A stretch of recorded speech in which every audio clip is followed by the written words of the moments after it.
Good. All right. Good evening, everybody. Welcome to the City of Parker's council meeting for the 4th of November. We have 6 items on the agenda tonight, so without any further ado, we will ask you to stand for the national anthem and the invocation. Mr. Chappell, you got the floor, sir. Our Lord, bless us, council and the citizens of our city, that we might make the right decisions tonight to enhance and improve the city with the agenda items that we have tonight. I ask you all in this your name. Amen. Amen. So what it be? I pledge allegiance to the flag of the United States of America and to the republic for which it stands, one nation, under God, indivisible, with liberty and justice for all. Would please be seated.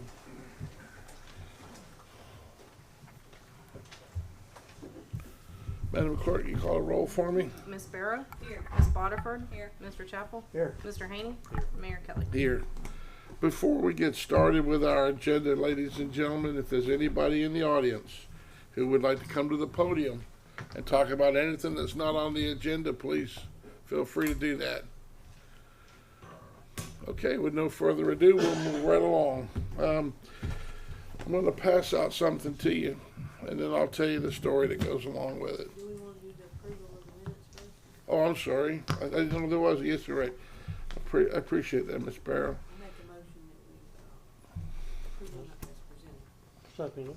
Okay, we have a first and a second. When you call the roll? Miss Barrow? Yes. Miss Boterford? Yes. Mr. Chappell? Yes. Mr. Haney? And Mayor Kelly? Yes, thank you, ma'am. Thank you, Ms. Barrow, for catching that. In your packages, you will see that there is, there you go, one for each of you, a letter and some information from Mr. Abu. He wanted to do some building after the hurricane, and he did what he believed to be everything correctly.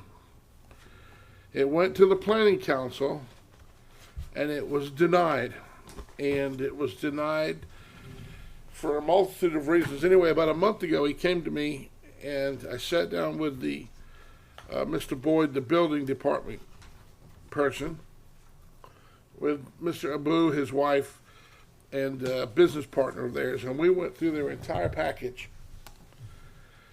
And unfortunately, I need to report to you today that Mr. Abu had been told some erroneous information by past employees that no longer work here.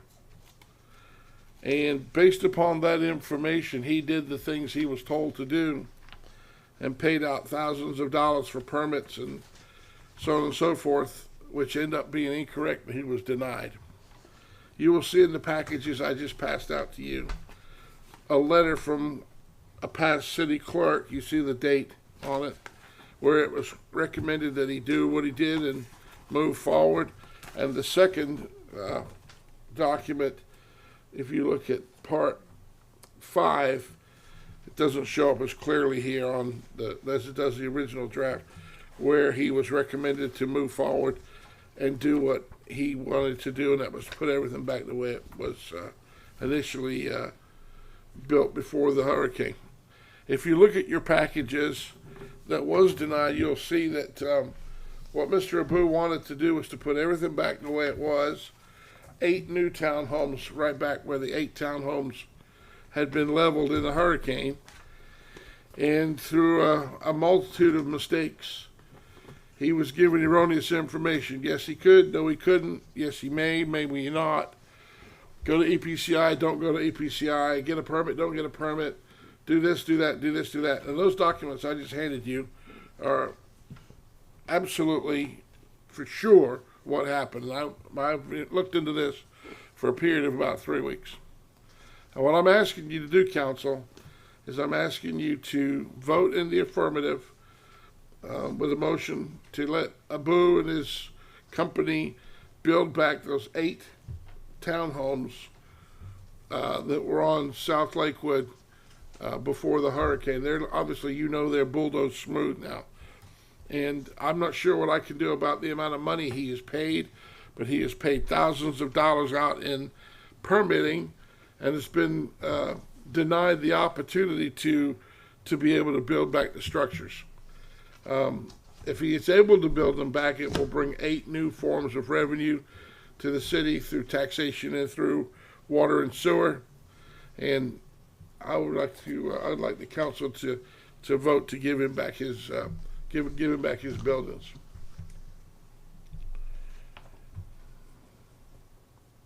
With given this information, I'd like to hold off till the next meeting to figure out actually what's going on. And this kind of dumped on us all of a sudden.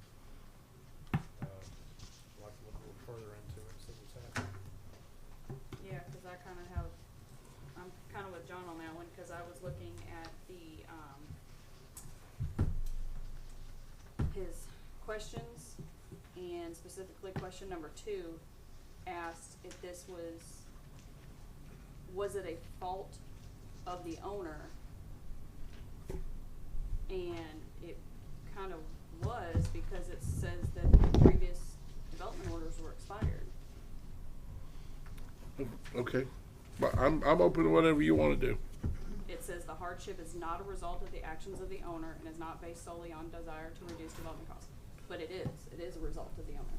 Did Because you? the development orders were expired, which at the last planning meeting, they fully admitted That was for 2025, that it kinda just slipped through the cracks. right? I mean, if my development order expired, I'd have to start all over again. Mm-hmm. So if he starts all over again, well, how do you account for 2023? If you read that directive to yourself, how he was told to do what he did. Well, I just handed it to you. yeah, that's why I'm kinda with John. I think we need a little bit more time to read over this. Okay. Personally, because now that, yes, they have been bulldozed down, and, were they less than 50% destroyed? Were they more than 50% destroyed? They were destroyed.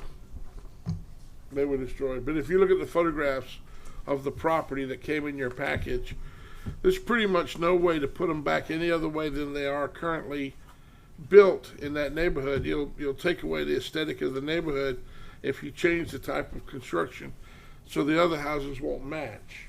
Do we have photos of what they looked like when they were damaged? I don't. It's in the package there. I'm not sure. Let me find it for you. Let me find. You should have what I have. Because all I have is pictures of where it's just completely leveled off. Yes, that's what I have. That's all I have also. Of course, that was 7 years ago that they were damaged. And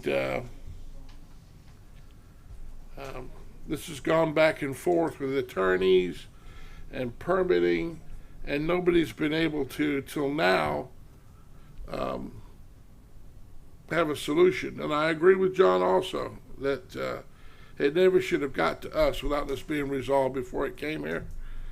But what was the council telling me?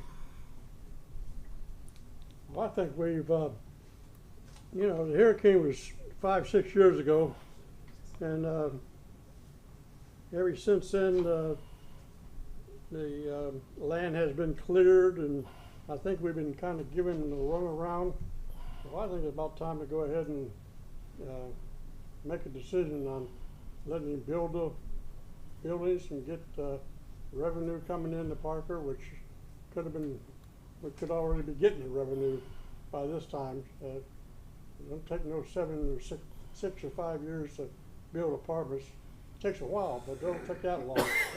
And I just feel like we need to go ahead and approve it or disapprove it, whatever the council thinks. To what you said, John, the reason it's new to you today is because I don't go to the planning council meetings. So when I get it from them, I have to go with what I know. And we discovered this, what I just gave you, we discovered this a week ago. And it took a few days to get it together.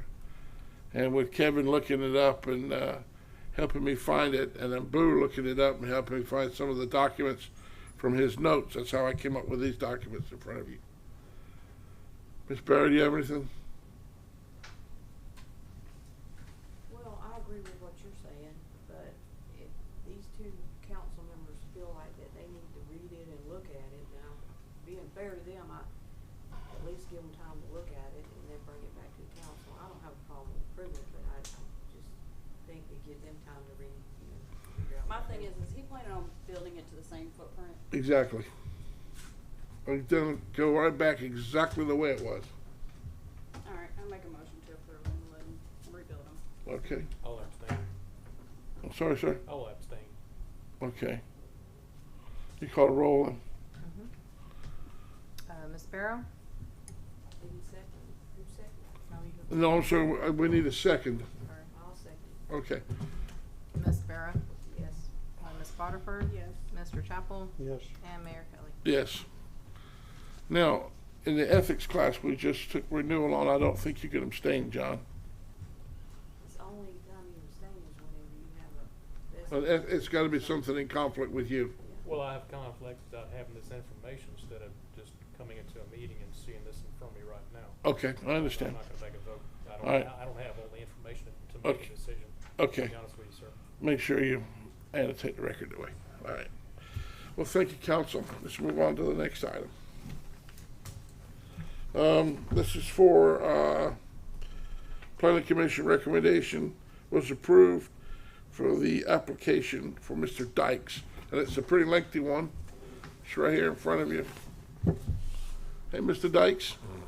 Good afternoon, Mayor, Council. I'll try to keep this brief. This is for the Smuggler's Cove Marina and RV Park, 5612 East Highway 98, or East 98, excuse me.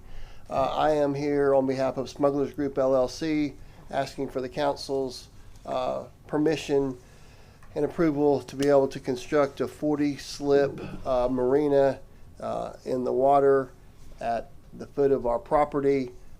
We have supplied the council with what took me 38 months, which is a United States Department of Army Corps of Engineers permit, saying that we can proceed, and they obviously have various requirements we must comply with, including but not limited to standard protections and measures for the eastern indigo snake, standard manatee conditions, on and on. And then secondly, we have received approval from the Florida Department of Environmental Protection to proceed with construction.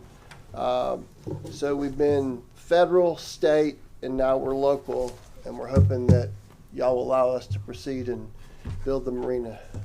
Also, council, you should be aware that the engineering was performed by third item in your package, Buchanan and Harper, instead of the normal anchor for a multitude of reasons, but Buchanan and Harper gave a glowing reference. It's the 2 pages, and it's the third item in your package, 3 pages. I've got a couple of questions. Yes, sir. I'm not an engineer. I'm not quite sure what the extent of how your dock is going to stick out in the bayou. Can you enlighten me as far as what length it's going to be out to off the shore? Sure. Pursuant to the Department of Army permit, we have a project description.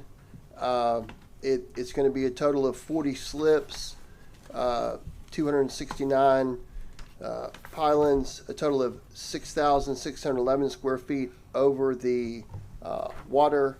The total length out of the marina, let me find it. Looks like about 60 foot. Right, that's what I'm trying, I've got so much paperwork here. What it will be is what the Department of Army Corps of Engineers approved, and specifically in their paperwork, we have to submit an as-built certification that we complied with the permit and the documents that were reviewed by Buchanan and Harper. I'm sorry I don't have the exact answer to your question. A lot of it's in here, Mr. Haney. If you look at that part of your package, it's a little bit difficult to read, but it shows you the dimensions and everything in there and how the construction is. My question was, is it gonna impede, boater travel? I do not think so. That would have been handled by, the Army would have made us do something different. And secondly, we are at the very mouth of or the very end of the bayou, if you will. The only thing next to us is the Harders property. And then you also have the property coming around back on the Donaldson Point side, but we're certainly not gonna impede people's ingress and egress. That's not the plan at all. And it's not a commercial dock, it's just for. It is for the people that are either staying with us at the RV park or have chosen to buy one of our tiny home RVs, excuse me.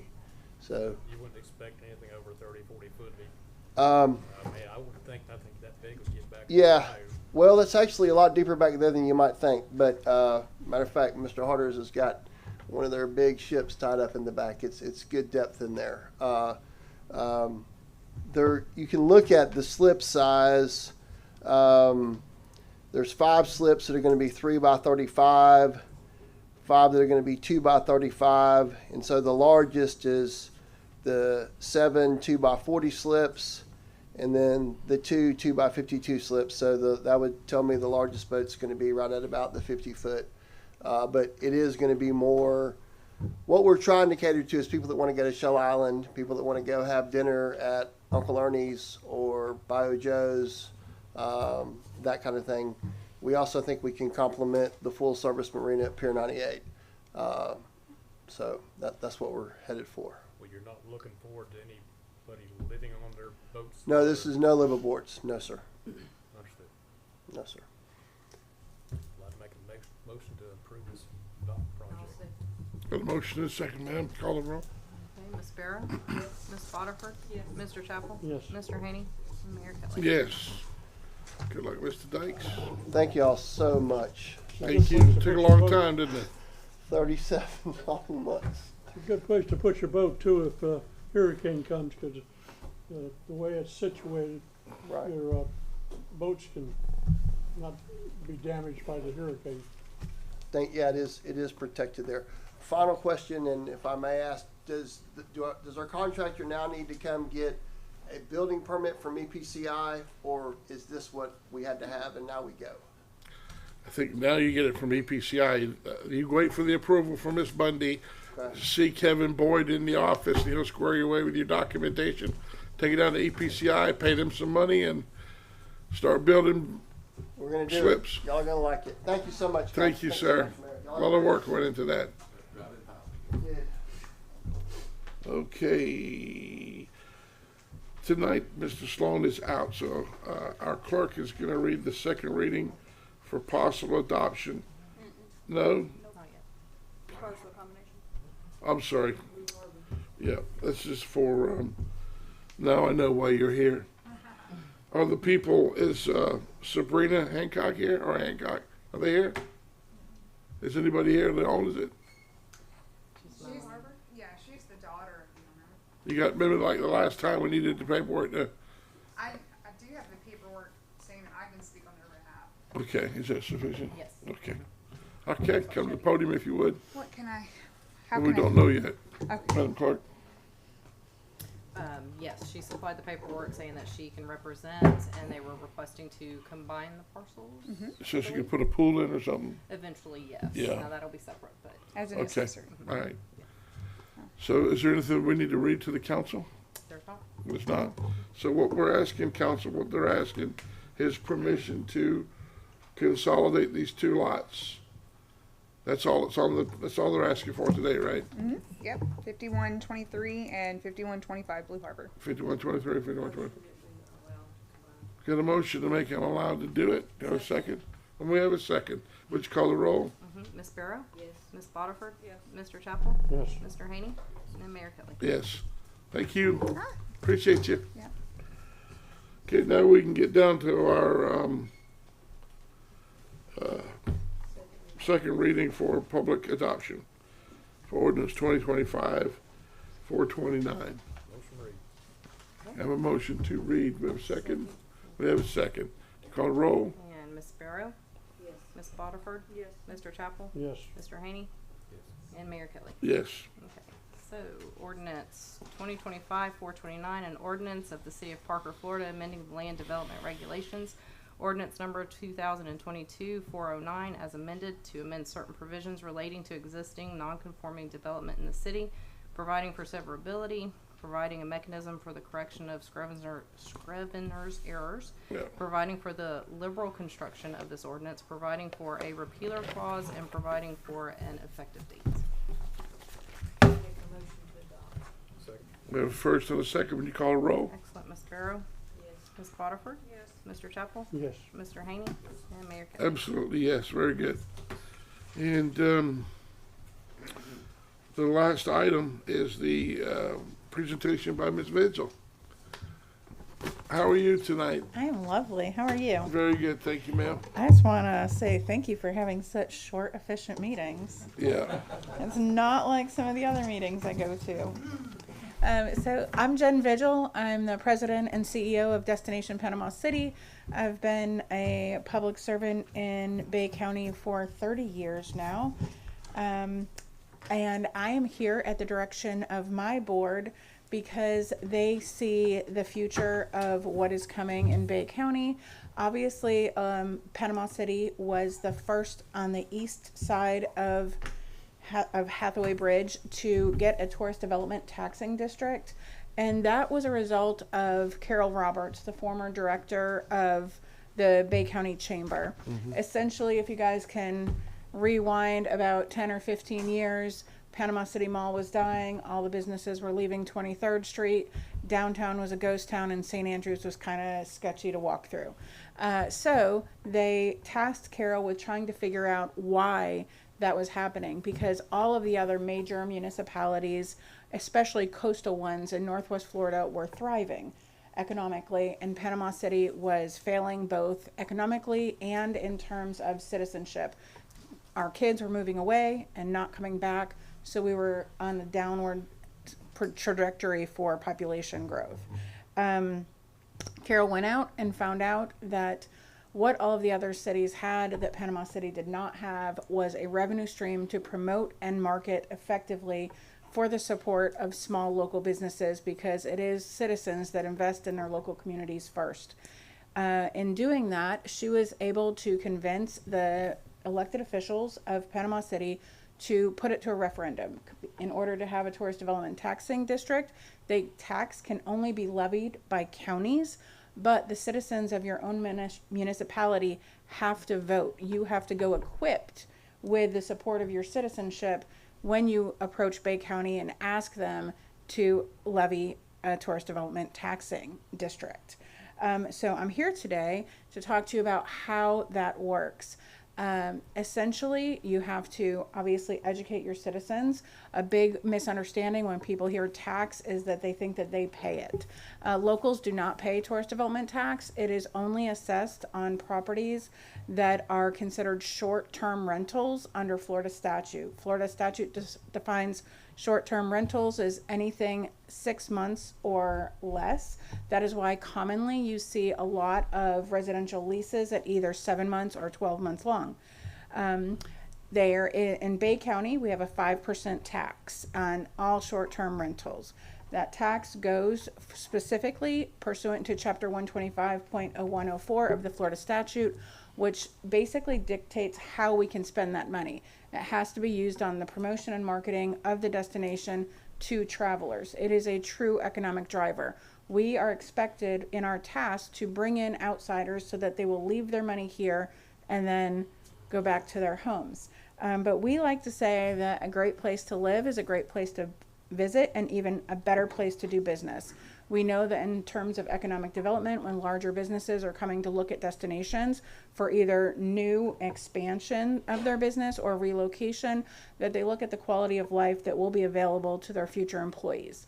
And without a quality of life, without events, without good curb appeal like streetscapes and things like that, makes it very difficult to attract new businesses. So those are some of the things that TDT does. It matters most to municipalities because it helps your small businesses. In coastal communities, we know that we use a lot of scientific data. So we look at credit card transactions, we look at cell phone data. I can tell you that in city limits of Panama City, the local businesses, and we define local businesses as those that are owned and operated by someone living in Panama City. Those businesses are supported by external dollars anywhere from 24% to 37% of their revenue. So if travelers went away, those businesses would cease to exist. They can't afford to take a 24 or 37% cut. What it can do is help with ecology, education of ecology. We're a coastal community. We specifically want travelers that appreciate, support, and help sustain the ecology that we have as coastal communities. One of the efforts that Destination Panama City did was the creation of the Panama City Oyster Trail. So every single restaurant in Panama City that serves oysters is part of the Panama City Oyster Trail. We market that both regionally, domestically, and internationally, so that visitors come in. As part of that marketing, we explain that the oyster is the canary of the ocean, and with a healthy oyster bed, you know that you have a healthy ecosystem in your bay. So that is some of the efforts that we make. And I know that, why am I here? My board wants me to be here so you have a little bit of insight on how the progress goes.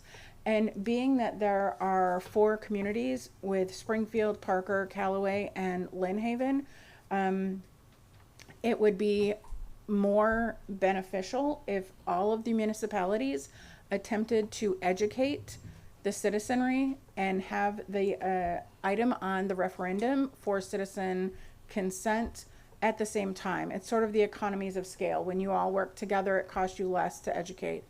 And then when you're all speaking the same language, it helps the community understand.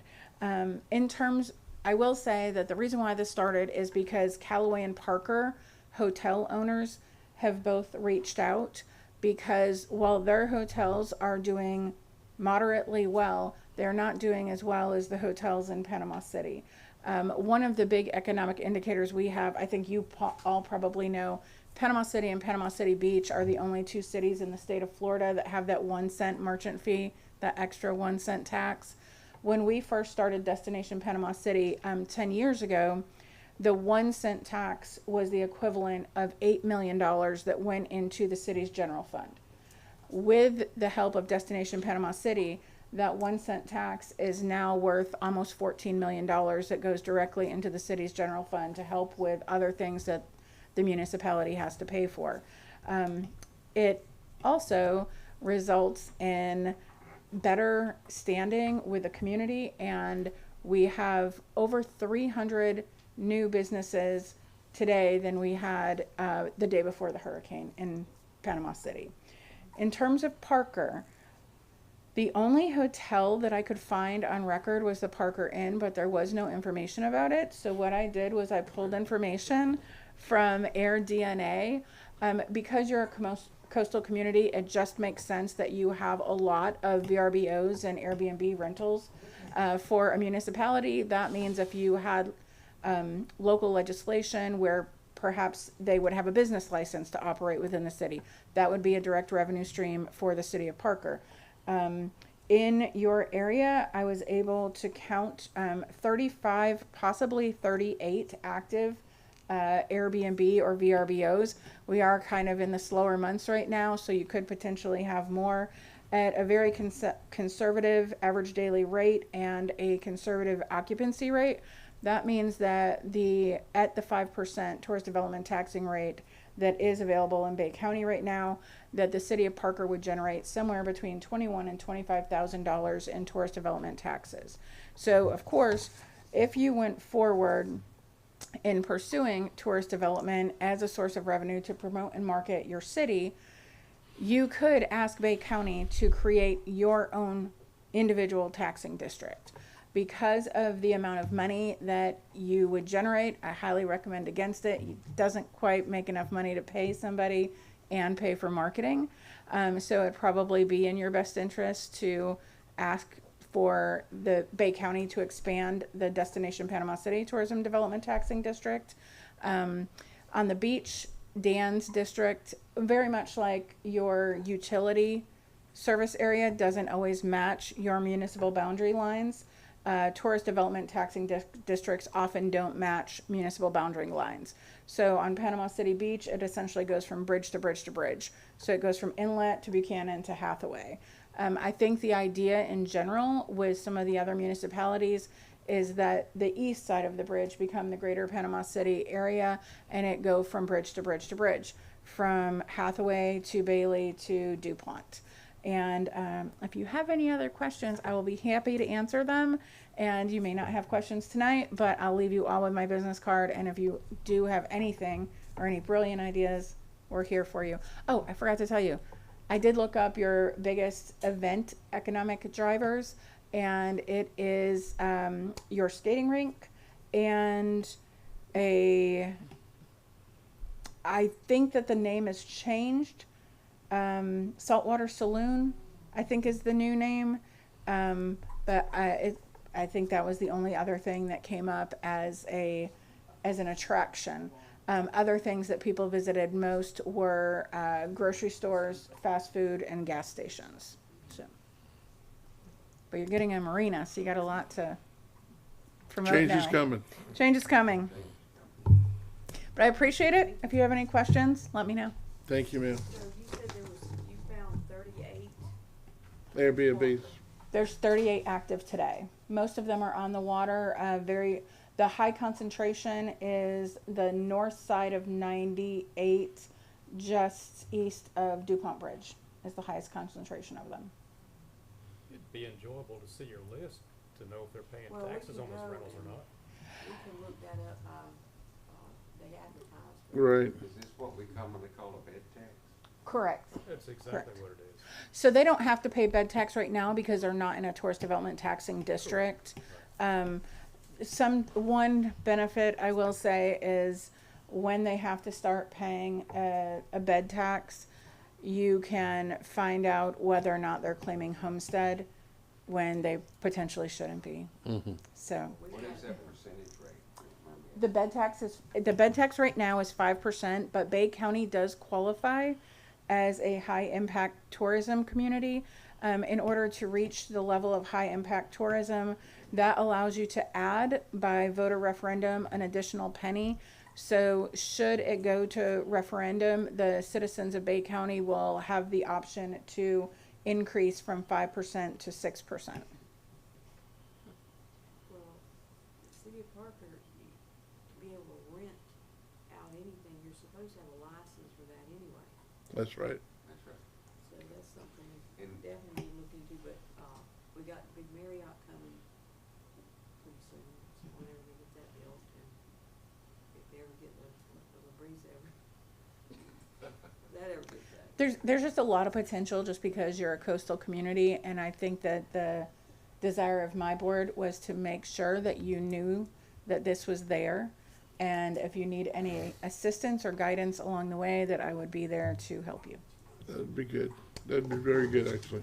I think we collect $4 a year, Mr. Haney, from each Airbnb. Well, you know, if we advertise the paper mill as a tourist attraction, might have people show up. It is. You Harbor can or- fish at you can fish at the mill, Yeah, yeah. That and sounds we've got some 3-eyeballed bass in our lake that you can eat. Always fun to fish. like Yeah, I have them in my pocket for y'all.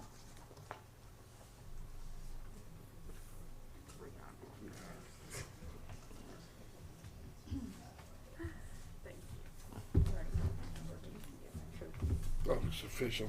Thank you. Thank you. appreciate that. Have a great night. I'll send you one of your cards. Thank you. Thank you. Thank you, ma'am. Mr. Chapel, do you have anything else? Yeah, one thing, we're having a community yard sale against this Saturday, but, after this Saturday, we're gonna shut down community yard sale until, February, the second week in February. That doesn't say that if an individual wants to have a yard sale, they're still welcome to use the pavilion, but you do need to call the city and let them reserve that for you. So the month of December and the month of January, the community yard sale will no longer be in existence. We've been doing pretty good. I think I got the money I collect for it goes to buying more trees and stuff. And I think I've collected about $300 so far. We're planning on buying some pecan trees to put out along the fence line. So when I get enough money, we'll go ahead and buy those trees. But they won't dig them up until the sap goes down into the roots anyway. So it'll be February before they'll have them available to buy. So that's Very about good. all. Thank you. Mr. Haney? I just have a question, if you might be able to answer for me. Is there any update on the status on the bait, On the what? bait house at Oak Shore? The bait house. The bait shop that was supposed to be. Yep, I can give you an update on that. We suggested to Mr. Buchholz that he take care of that, and rather than the clerk and I. And he reached out to Mr. Richardson of the state of Florida, and I'm told they're happy with where it's at. He's working with the state of Florida. That property belongs to the state, not to Parker. So it's between the state and him now. Nothing to do with the city. Understood. So if there's a fine incurred, we're not gonna be responsible for a fine? Nothing. Or Nothing comes to Parker. No obligation from the city to? No, if he catches on fire, we'll put it out. If a crimes committee, we'll arrest him, but that's it.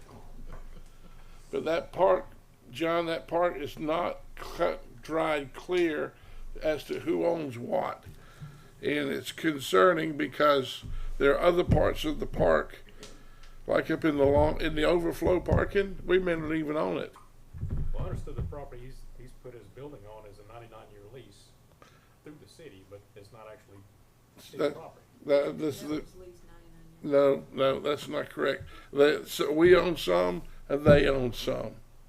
And like, all where the little houses are down in the gazebos, we don't even own it all. When the aerial survey map is color divided, it doesn't even make any sense of why they would do that.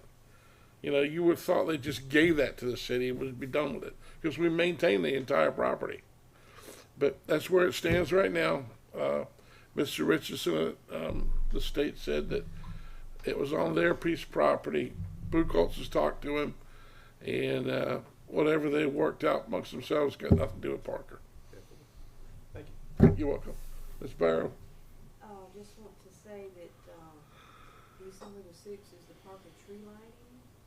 So if anyone would like to donate or, help out or whatever, it's on the 6th, and we're gonna do the very same thing we do every year. If anyone wants to donate a bicycle, or we usually have drawings for bicycles. I think last year I bought 2 and, Ms. King bought 2. And then the city Christmas party is on the 13th. And I'll just throw the fire truck throwing the candies on the 20th. That's 3 Saturdays in a row. Yep. That's no sleep in day there. No, gonna make lots of noise. Can't nobody sleep in that day. Nobody. Got them, Ms. Boniford? I do not. Okay. I just have one little thing, so if anybody's has any confusion about what you see as you're coming into Parker, we were very fortunate to have a windfall. We bought that piece of real estate. Thank you, council, for giving me the latitude to buy that. We took 6 loads of burnt debris out from the soil that was there from that bar that burnt, and added back 6 loads of soil to the property. We've put up a fence, a railing around there. Tomorrow they're going to pour the slab for the sign, and then we'll be decorating and adding grass and flowers and plants, and then probably going to get together to try to figure out what the best looking sign is as you come in there. we gotta do some things with the power supply so that there's power going to where the sign's gonna sit. And, over the next 2 or 3 months, hopefully we'll be able to get it done by shortly into the new year.